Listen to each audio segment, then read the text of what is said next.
Brasil 2026. O país onde o café está caro, o aluguel está caro, o imposto está caro. Mas a opinião da burguesia sobre como as mulheres devem viver é sempre gratuito. E sempre foi assim por aqui. Mas hoje nós temos um fenômeno que é dito em nome da tradição. Se você acompanha o canal, lembra do vídeo anterior onde eu falei sobre a infiltração burguesa no tradicionalismo.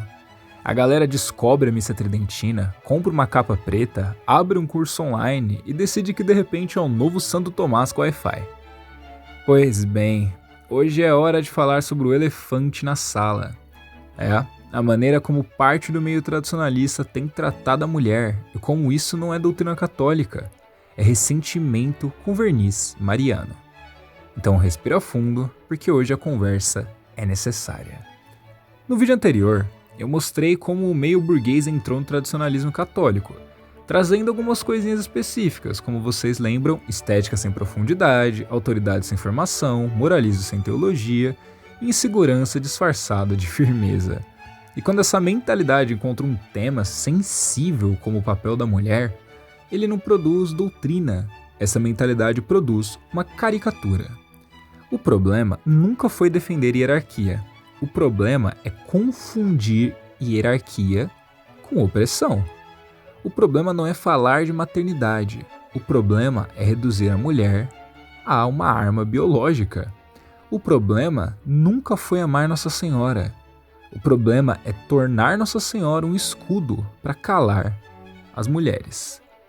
Vamos começar aqui trazendo os relatos que eu comentei no meu stories no Instagram. Eu recebi dezenas de mensagens de seguidoras e até mesmo, acredite se quiser, de pais de meninas. Relatos reais, mulheres silenciadas porque deveriam, abre aspas, calar a boca, fecha aspas. Mulheres acusadas de serem tradicionalistas somente para impressionar homens. Mulheres julgadas por modéstia além do que o magistério jamais exigiu. Mulheres pressionadas a performar uma santidade, só que estética. E aqui existe um problema grave. O que está sendo defendido não é doutrina da igreja, tampouco doutrina mariana. É um controle psicológico com latim decorativo. Existe um discurso muito crescente, sendo um discurso completamente antifeminista. A mulher nasceu para ser mãe, é o que dizem. Sim, a maternidade é local de vocação altíssima. Mas Santo Tomás nunca ensinou que a mulher é ontologicamente inferior ou reduzida somente à reprodução. Segundo a Suma Teológica, Tomás afirma que a mulher é necessária à perfeição da natureza humana. Ela não é um acessório ou uma ferramenta, não é uma incubadora. Ela é parte essencial da ordem da criação. Mas o que nós vemos hoje? Bem, mulheres sendo ensinadas que seu único valor é gerar filhos, que estudar é suspeito, que desenvolver talentos é vaidade, que ter opinião é rebeldia. Isso não é tomismo, não é magistério. Isso é insegurança disfarçada de catolicismo. E isso acaba gerando uma frustração profunda nas jovens, porque a vocação não é caricatura, é discernimento. Eu recebi relato de uma seguidora que veio do meio evangélico, onde ela aprendeu, entre os evangélicos, que deveria suportar até mesmo abusos do marido, porque ele era o seu senhor, uma figura entre Cristo e a igreja. Ela relatou que viu essa mentalidade simplesmente entrar no meio católico tradicionalista e ser aceita. Homens dizendo que a mulher deve sofrer em silêncio. Que se negar, bem, sexualmente, é pecado. Que o corpo dela é obrigação contratual. Tudo bem. O seguinte, o matrimônio católico nunca ensinou isso. Santo Tomás sempre ensinou que o débito conjugal é mútuo. Mútuo. E a tradição sempre reconheceu o seguinte: violência é pecado, abuso é pecado, coerção é pecado. Nenhum homem tem autoridade para violentar, humilhar ou constranger sua esposa em nome de uma hierarquia. Isso não é tradição, é distorção. E mais, ensinar uma mulher que ela deve se submeter a agressões é cooperar com um pecado grave.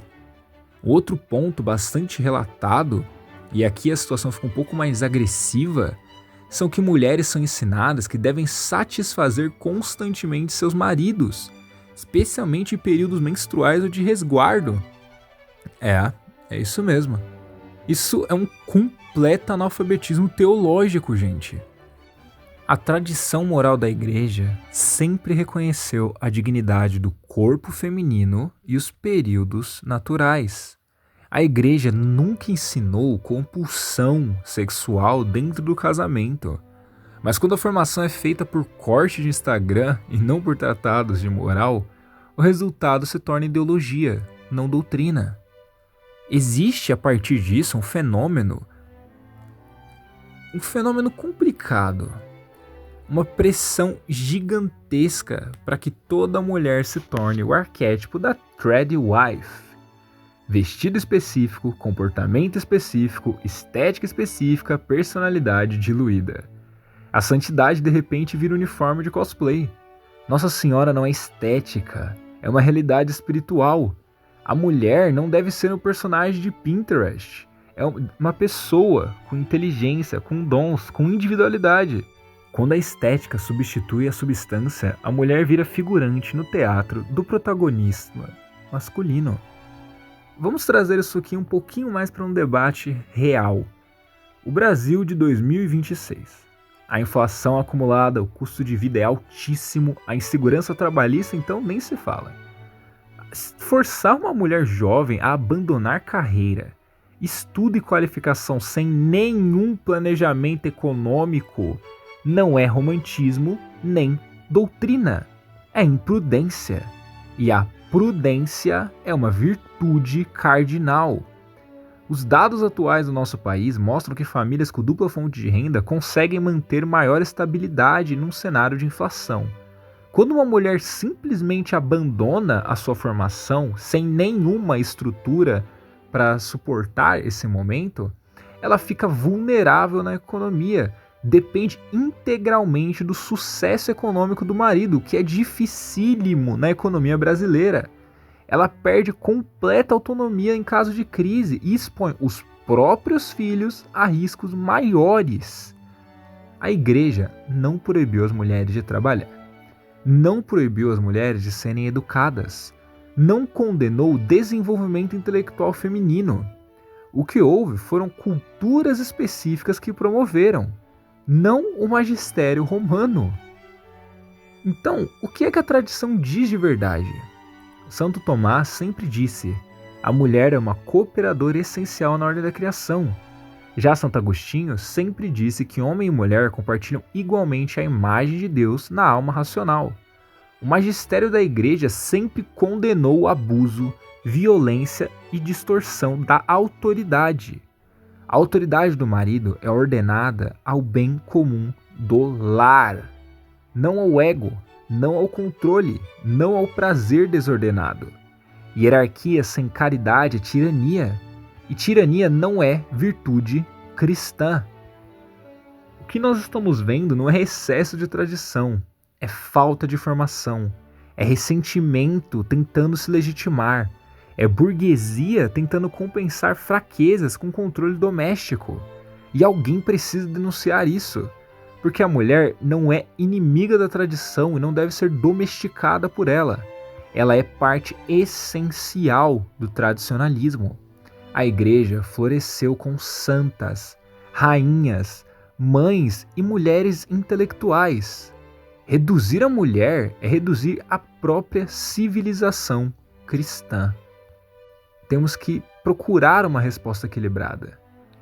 Nenhuma forma de liberalismo ou opressão estética, mas alguma ordem verdadeira, algo plenamente embasado na doutrina social da igreja. E devemos sempre lembrar que a tradição não é uma forma de controle, é ordem e hierarquia, mas com caridade.